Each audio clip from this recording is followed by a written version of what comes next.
strive for in that team. Absolutely. And, talking about the lack of defensive leadership, as a Bears fan, I know that we have it. We have the pieces that we need to go forward. We have leaders like Kyle Fuller about to come through, Kyle Long, all those types of leaders who are going to show these guys the way. And I think with the professional coaching staff that we have coming in, experienced. I'm sick of seeing these first-time coaches. Exactly, and they know how things go. They know how to gain the respect of the locker room. Yeah, I mean, Fox is taking 2 different teams to the Super Bowl. I mean, he knows what he's doing. I mean, it's not Trestman. The Montreal Alouettes are not a team that I have ever paid attention to. Exactly. The only thing I know about them is Trestman used to coach them. Tebow signed there for like a week, and Michael Sam plays there now. I mean, who are them? I mean, besides that, who are they? Yeah. I mean, it's the CFL. I mean, exactly. Yeah, I mean, it's a joke.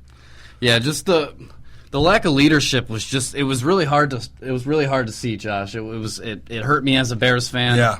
Just to see those guys kind of trudging around out there and just not putting a lot of effort in, just very disappointing. Very disappointing. And you see guys like it makes it even harder for those guys like the Kyle Fullers and all the other great pieces that we had on defense, having to watch those guys, it's just very disappointing. Yeah, yeah. In the overpriced veterans that we added to this team, it kind of held us back. We're spending too much money on these guys, and they're not showing up. It just looks like they're kind of coming in for a paycheck and getting hurt, coming in for a paycheck, in and out, and just not contributing, and it's just very disappointing. Yep. Jeremiah Ratliff, he didn't have a horrible year, but I could have seen more out of Jeremiah there. DJ Williams in and out half of the year. I mean, I think he had a concussion. I mean, he was a Pro Bowler with the Denver Broncos, and I didn't see half that with the Bears. I mean, and I wanted to, and there was some spots of greatness. But it was very seldom. But Josh, this all falls on Phil Emery. Yeah. And the talent evaluators, Joe. It really does. Yeah. It's just, you're trying to make these splashes, and you're trying to show your guns to other general managers, so to speak. And you're trying to get too cute, and you're trying to, It reminds me a lot of when Jim Hendry was the GM of the Cubs and tried to make all these big signings, and impress people, like Milton Bradley for 3 years and $30 million. Yep. I mean, one of the worst signings I've ever seen a team do in any sport. And Phil Emery kind of reminded me of that, trying to spend the money, and, he makes a big splash for Cutler, and, makes the Julius Peppers signing. And obviously I'm not trashing Julius Peppers. He was fine with the Bears. Of course, goes to the Packers and all of a sudden is rejuvenated and looks like he's 24 years old. Yeah, different defensive system, right? But, and I just think that the everything about the management is kind of skewed, and it's kind of I don't really know how I feel about it still. Well, I basically equate it to just two guys trying to be smarter than everyone else. Yeah. Trying to get too cute with their picks, trying to get too cute with their moves.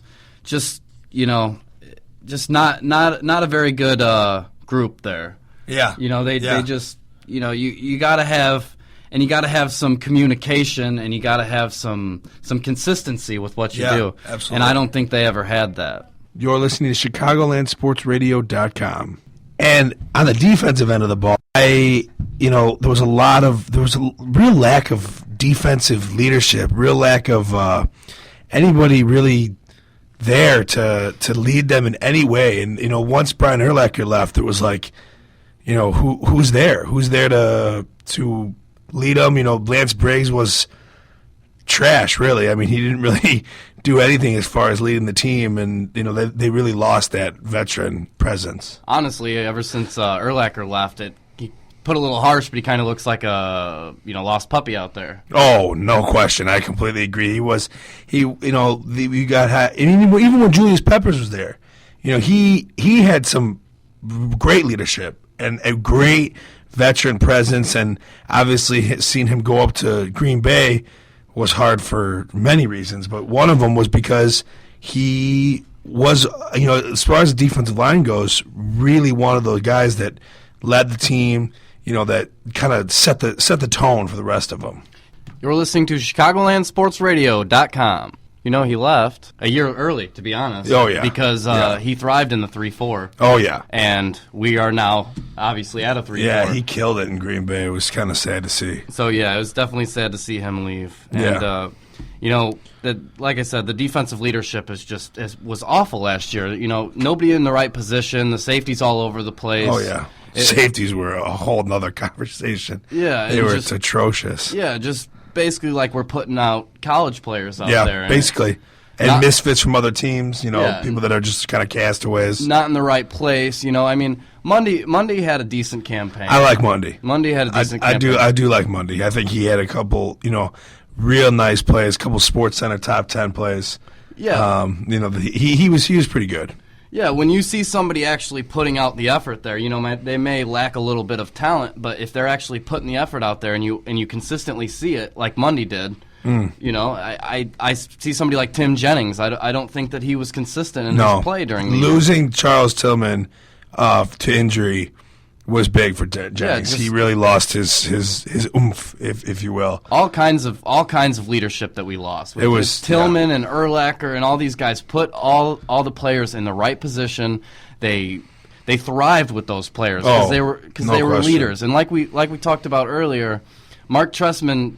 It may seem like a small thing, but taking that captain tag off, it just kind of it caused unrest in that locker room. Completely agree. Caused a lot of unrest, and it wasn't good. There was nobody in the locker room for young players like Kyle Fuller to look to. It was, Fuller really thrived off of Tillman, but when Tillman got hurt, Tillman kind of took that coach's role and was just kind of on the sidelines doing his thing on the sidelines. And, I think he was very helpful to Fuller, but at the same time, he lost a lot of, that being, it's different being on the sideline and being on the field. You see the game in a different way. Yeah.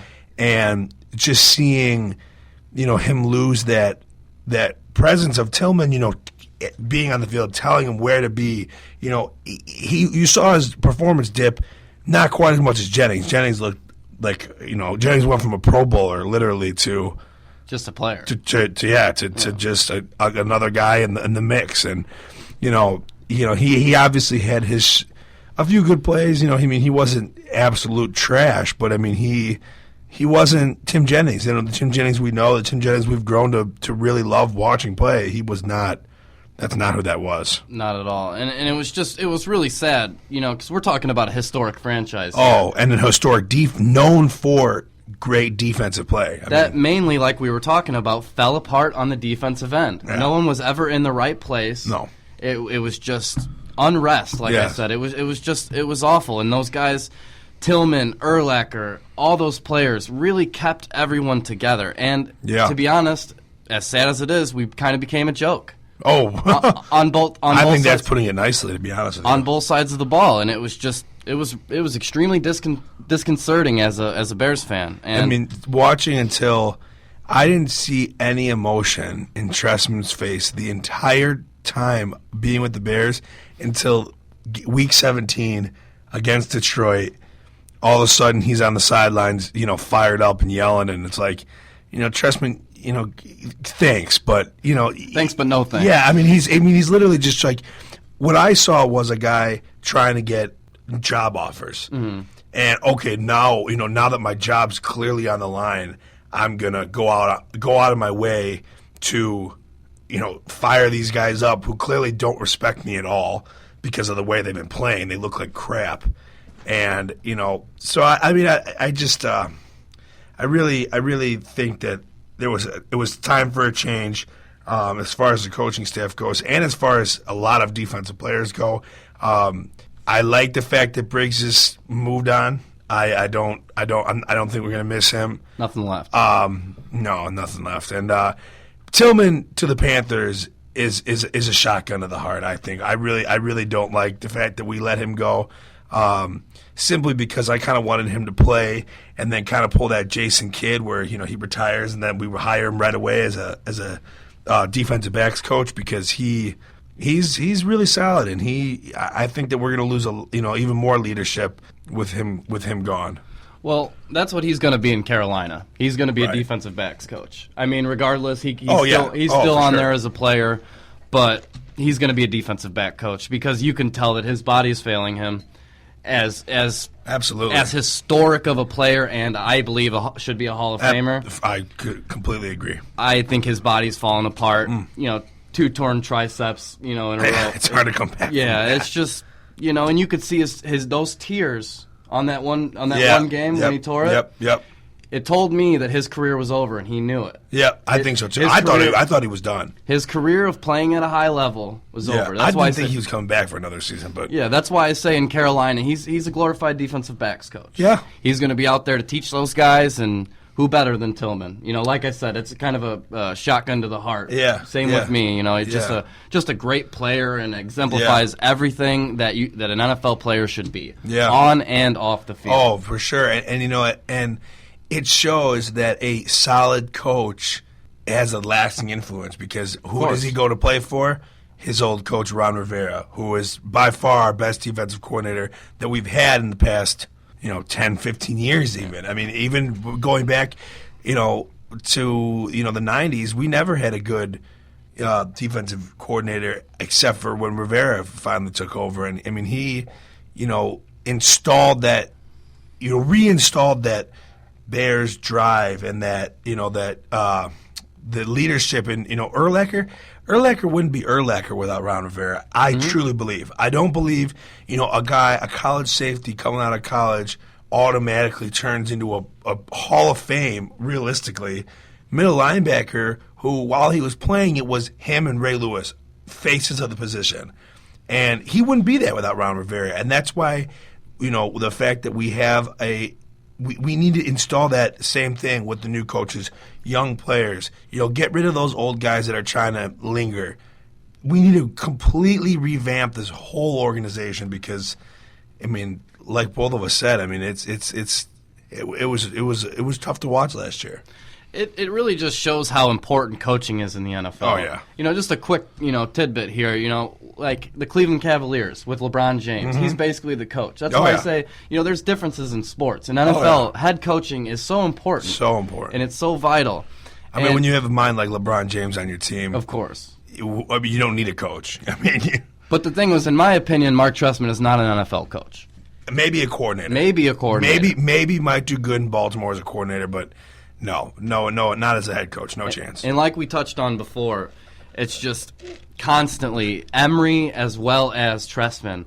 We're constantly trying to outsmart other GMs rather than just sticking to their boards and picking players and how they did things. Yeah.